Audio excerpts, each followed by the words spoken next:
नमस्कार, मी शुभांगी. मराठा दरबार या यूट्यूब चॅनलवर तुम्हा सर्वांचं मनापासून स्वागत करते. हिवाळ्यात ओल्या तुरीच्या शेंगा येतात. अशा ओल्या तुरीच्या शेंगापासून तुम्ही अनेक पौष्टिक पदार्थ बनवू शकता. तुम्ही तुरीच्या दाण्याची आमटी, झुणका खाल्ला असेल, पण तुम्ही कधी कढी गोळे ही रेसिपी केली आहे का? हे कढी गोळे खास करून विदर्भात बनवले जातात. कढी गोळे हे अत्यंत पौष्टिक आणि तितकेच चवीलाही स्वादिष्ट असतात. हे कढी गोळे कसे बनवायचे ते आज आपण बघणार आहोत. तेव्हा व्हिडिओ शेवटपर्यंत पाहत रहा. व्हिडिओला सुरुवात करण्या अगोदर तुम्ही माझ्या चॅनलला अजूनपर्यंत सबस्क्राईब केलं नसेल तर प्लीज चॅनलला सबस्क्राईब करून बाजूचे जे बेल आयकॉन आहे तेही क्लिक करा. या ठिकाणी मी आमच्या शेतामधील ओल्या तुरीच्या शेंगा घेतल्या आहेत. सुरुवातीला काय करायचं, या शेंगा या पद्धतीने सोलून घेऊन यामधील दाणे वेगळे काढून घ्यायचे. तसं पाहिलं तर कढी गोळे करायला हे खूप सोपे आहेत, पण या शेंगा सोलण्यासाठी थोडा वेळ लागतो. म्हणून तुम्ही या शेंगा आदल्या दिवशीही सोलून ठेवू शकता. हे बघा, सर्व तुरीच्या शेंगा मी सोलून घेतल्या आहेत. यानंतर आपण एक वाटण तयार करून घेऊयात. त्यासाठी या ठिकाणी मी एक मिक्सरचं छोटं भांडं घेतलं आहे. त्यामध्ये 6-7 हिरव्या मिरच्या, एक लसूणचा गड्डा सोलून, थोडंसं अद्रक, थोडी कढीपत्त्याची पाने टाकून हे मिक्सरला असं बारीक याचं वाटण करून घ्यायचं. नंतर दुसऱ्या मिक्सरच्या भांड्यामध्ये सोलून घेतलेल्या सर्व तुरीचे दाणे टाकून यामध्येच आता थोड्याशा हिरव्या मिरच्या, एक लसूणचा गड्डा सोलून आणि थोडंसं अद्रक यामध्ये टाकून घ्यायचं. 1 चमचा जिरे, यानंतर यामध्ये 2 चमचा धने पावडर टाकून हे मिक्सरला फिरवून घ्यायचं.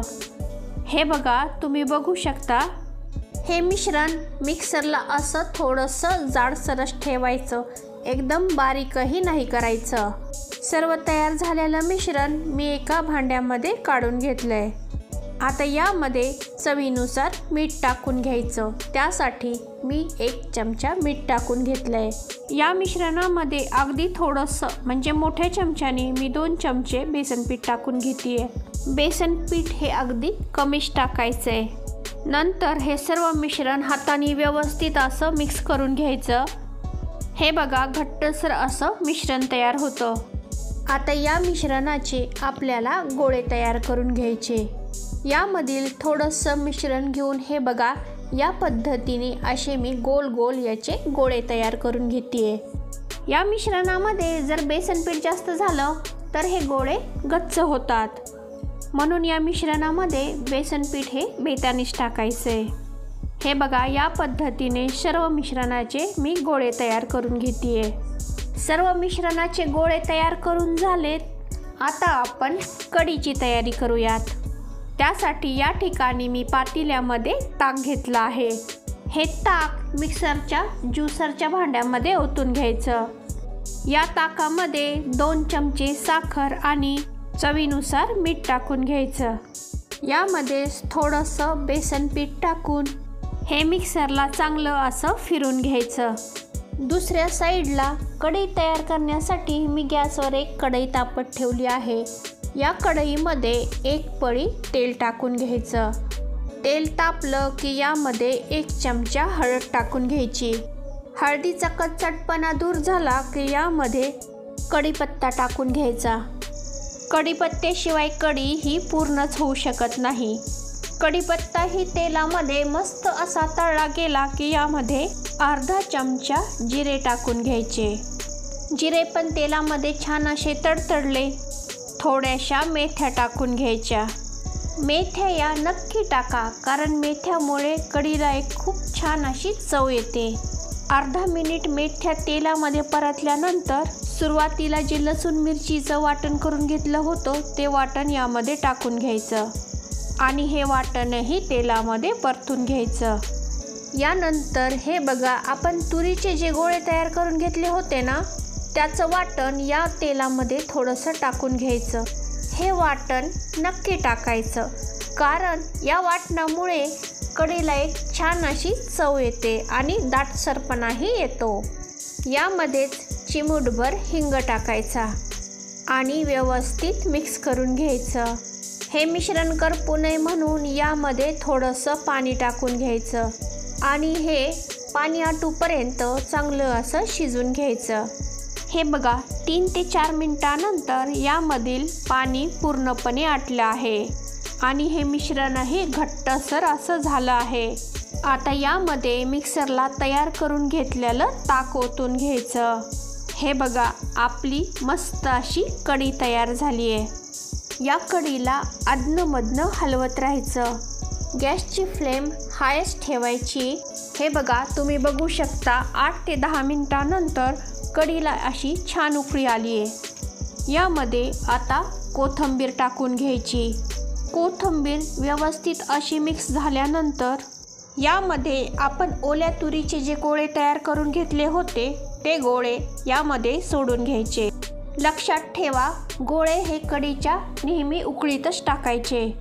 कढीला जर उकळी न येता यामध्ये जर गोळे सोडले तर गोळे हे फुटू शकता, म्हणून लक्षात ठेवा कढीला अशी खूप उकळी आली की लगेच यामध्ये गोळे सोडून घ्यायचे। गॅसची फ्लेम हायस्ट ठेवायची।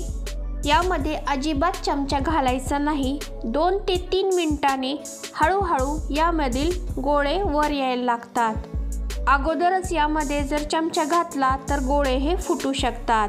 तुम्ही बघू शकता हळूहळू यामधील गोळे वर यायला सुरुवात झाली आहे। हे बघा तुम्ही बघू शकता पूर्ण गोळे हे कढीच्या वर आले। आता यामध्ये चमचा घालू शकता। परत ही कढी 5 ते 6 मिनिटं चांगली शिजून घ्यायची, जेणेकरून यामधील गोळे व्यवस्थित असे शिजतील।